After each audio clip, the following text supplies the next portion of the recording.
સંપ્રદાય, સનાતન અને સંગ્રામની વાત કરીએ તો સ્વામિનારાયણ સંપ્રદાયનું વધુ એક સાહિત્ય વિવાદનું કારણ બન્યું છે અને આ વખતે ગોપાળાનંદ સ્વામીની વાર્તાના પુસ્તકમાં કરાયેલા ઉલ્લેખે સનાતનીઓને છંછેડ્યા।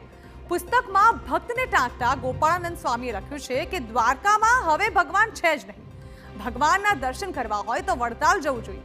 પુસ્તકમાં દાવો છે કે વડતાલમાં જ ભક્તોના તમામ મનોરથ પૂર્ણ થશે। પુસ્તકમાં વિવાદિત લખાણ સામે આવતા દ્વારકાના ગુગળી બ્રાહ્મણોમાં રોષ ફાટ્યો છે।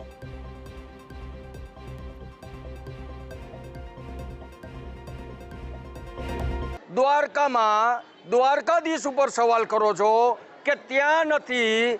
દ્વારકાધીશને તમારે દર્શન કરવા હોય તો તમારે વડતાલમાં આવવું પડે। આપણા દેશની અંદર શું હજી આક્રાંતાઓ ઓછા છે કે તમે આ પ્રકારની વાત યાત્રાળુઓ પર થોપો છો, જે દર્શનાર્થીઓ પર થોપો છો? આ બેવકૂફી વાતો જે છે આવી બધી ન કરાય। તો બીજી તરફ શંકરાચાર્ય સદાનંદ સરસ્વતીએ પણ આ વિવાદમાં ઝંપલાવ્યું। શંકરાચાર્યનો દાવો છે કે પાછલા 4-5 વર્ષથી સ્વામિનારાયણ સંપ્રદાયનું સાહિત્ય સનાતન પર હુમલા કરી રહ્યું છે અને આ સિલસિલો યથાવત છે। તેઓએ સલાહ આપી કે હિન્દુ સંપ્રદાયો અંદરો અંદર જ લડશે તો વિધર્મીઓનો સામનો કેવી રીતે કરીશું।